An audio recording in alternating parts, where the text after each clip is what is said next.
Bonjour à tous, aujourd'hui j'ai envie de vous parler des méfaits du désordre et des bienfaits du rangement.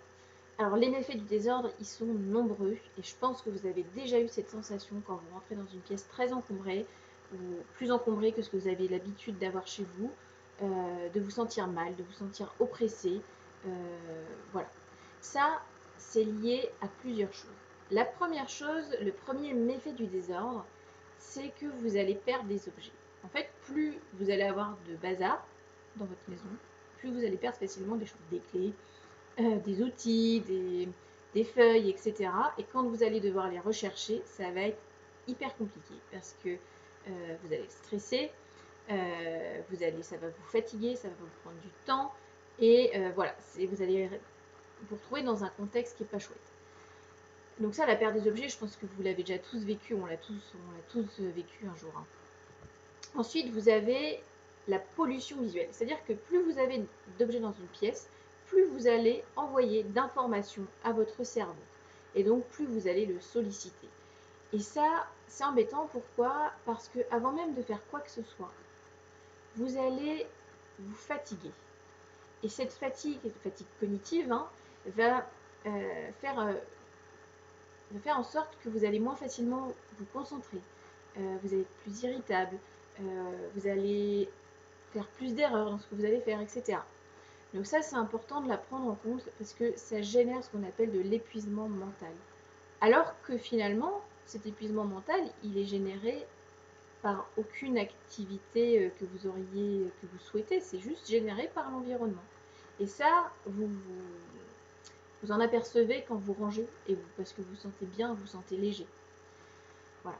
Ensuite, le désordre génère de la culpabilité, c'est-à-dire que vous avez de la culpabilité parce que vous prenez de plein fouet dans la figure un certain laisser-aller.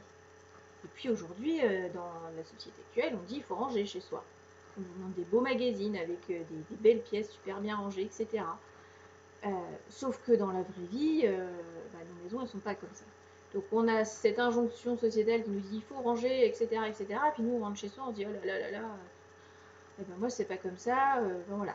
Donc ça, c'est très important de faire attention au désordre parce que ça génère beaucoup de culpabilité en soi. Et quand je travaille avec mes clients, moi, je travaille beaucoup sur cette culpabilité parce que finalement, euh, c'est bien d'avoir une maison rangée, mais il faut vivre chez soi. Il faut se sentir bien. On joue pas un rôle quand on est chez soi, on est soi-même. Et du coup, votre logement, il doit être à votre image. Et, il doit vous permettre de vous ressourcer, de retrouver de l'énergie. Donc pour ça, il faut qu'il soit suffisamment rangé. Après, on n'est pas dans le musée. C'est un petit peu l'équilibre entre les deux qu'il va falloir trouver. Ensuite, un autre méfait du désordre, c'est les blocages dans le passé. Alors en fait, dans une maison, on a plein d'objets, des objets qui nous rappellent des souvenirs heureux, et ça c'est génial parce que ça nous apporte de l'énergie, du peps, on les croise, on dit ah ouais trop bien, machin, ça nous rappelle des super souvenirs, on se met dans une bonne énergie. Et puis vous avez ces souvenirs, c'est un petit peu comme le boulet accroché au pied, on passe devant, là on devient morose, on pense à des choses mélancoliques, on se sent pas bien, voilà, il y a juste où ça nous dérange juste de passer à côté de cet objet. Et bien ceux-là, je vous invite à les virer parce que à les enlever, à les donner, à les jeter, à faire ce que vous voulez avec, parce que ces objets-là, au quotidien, ils vous apportent du négatif. Et on n'a pas besoin de ça. Voilà.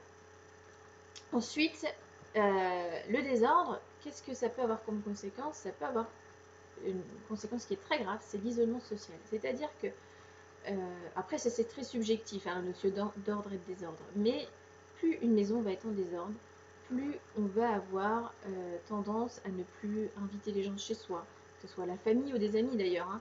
On va avoir honte, on va dire oh là là, qu'est-ce qu'ils vont penser de. Donc là, on va avoir peur du qu'en dira-t-on. Voilà. Et ça peut créer réellement des très très très gros isolements sociaux. Donc il faut faire attention à ça chez vous, mais aussi aux gens qui vous entourent, parce que c'est quelque chose qui vient petit à petit, et c'est important de faire attention à ça, parce qu'après on s'enferme un petit peu dans une spirale négative. Alors maintenant, les bienfaits du rangement. Donc les bienfaits du rangement, il y en a plein. Le premier, c'est tout simplement quand vous rentrez dans une maison rangée, c'est une maison qui en général est belle. Donc le rangement, ça embellit votre intérieur. Donc plus vous allez ranger, plus ça va créer des espaces qui sont beaux, qui sont agréables à vivre. Ensuite, le rangement allège les tâches ménagères. Donc les tâches ménagères, bah, plus vous avez de bazar, plus c'est difficile parce qu'il faut soulever des objets, etc. Donc plus votre maison va être rangée, épurée, bah, plus ce sera facile de faire le ménage et moins vous aurez de toute façon de poussière. Donc ça c'est quand même top. Enfin, je ne sais pas si vous êtes comme moi, mais moi je préfère être dans mon jardin, lire un bouquin, voir des amis, sortir plutôt que de faire le ménage. Hein. Perso, voilà. Ensuite, un bienfait qui peut paraître un petit peu comme ça, pas forcément très logique, mais le rangement améliore les relations familiales. C'est-à-dire que quand vous êtes dans une maison rangée, déjà, personnellement, vous êtes plus apaisé, donc moins enclin à aller vous chamailler. Ensuite, eh bien, tout simplement, quand vous perdez vos objets, vous avez tendance à chercher, à vous énerver, je l'ai dit tout à l'heure, hein, ça génère du stress, de l'angoisse, voilà, de l'énervement, donc après on s'en prend facilement aux autres. Donc quand les choses sont rangées, quand elles ont une place, et quand vous savez où les trouver, eh bien c'est très simple, on ne s'énerve plus après les autres. Et ça c'est génial. Ensuite, le rangement, il va alléger votre budget. Et oui, parce que tous ces objets que vous avez perdus, que vous avez rachetés en triple, en quadruple, etc., et bien, en fait, là, vous n'avez pas besoin de les acheter. Donc déjà, vous ne gaspillez pas votre argent. Ensuite, on parle d'alléger le budget. Pourquoi? Parce que quand vous allez ranger chez vous, quand vous allez trier, désencombrer, vous allez apprendre à vous connaître. C'est-à-dire que vous allez vous dire, ah ouais, en fait, ça en fait, ça me correspond pas, je l'ai acheté, mais j'en ai pas besoin. Donc ça va être, ce qui va être bien, c'est que vous allez apprendre à vous connaître et vous allez changer petit à petit votre manière de consommer. Et quand vous allez acheter quelque chose, vous allez vous dire, ah ouais, est-ce que j'en ai vraiment besoin? Est-ce que j'ai vraiment besoin d'acheter ça? Est-ce que je peux pas l'emprunter, le louer? Est-ce que j'ai pas un objet chez moi qui finalement a le même usage? Donc voilà, ça c'est quelque chose qui va vous permettre de prendre du recul sur votre façon de consommer et d'acheter des choses qui sont vraiment nécessaires et utiles pour vous. Et puis, donc là, on va alléger encore une fois le budget, parce qu'on va acheter finalement moins de choses. Et puis, on va aller vers ce qu'on appelle le rangement, ça vous permet en fait d'aller vers l'éco-responsabilité. Donc c'est un geste éthique et éco-responsable dans le sens où vous allez avoir une meilleure réflexion, une plus grande réflexion sur vos achats. Et donc ça va vous permettre de rentrer dans cette démarche éco-responsable. Voilà. Alors un point qui est super important sur le rangement, c'est que quand vous devez ranger votre maison, vous dites, oh là là, il y a tout ça. C'est souvent ça, c'est souvent... En fait, ce qui est dur, c'est de s'y mettre, c'est de commencer et de se mettre dans l'action. Et quand vous rangez, à la fin, vous vous dites, ah ouais, je l'ai fait. Et vous êtes content de vous parce que au départ, c'était pas gagné, vous n'aviez pas envie, etc., etc. Donc, quand vous le faites, vous êtes super fier de vous. Voilà. Et c'est un résultat qui est visible, vous le voyez tout de suite, les bienfaits du rangement, vous n'allez pas les avoir dans 6 mois, c'est maintenant. C'est dès que vous avez fait une action de rangement, vous dites, ah ouais, ça c'est cool. Donc voilà, donc ça améliore la satisfaction et l'estime de soi. Et puis le dernier bienfait que j'ai envie de vous partager là aujourd'hui, c'est que le rangement va vous libérer l'esprit. C'est-à-dire qu'une fois que vous allez ranger, vous avez rangé, c'est fini, ça y est, vous allez être libre, vous allez vous sentir léger. Et ça fait un bien de dingue. Ce rangement, ça libère vraiment. Ça enlève, c'est comme si on vous enlevait un poids.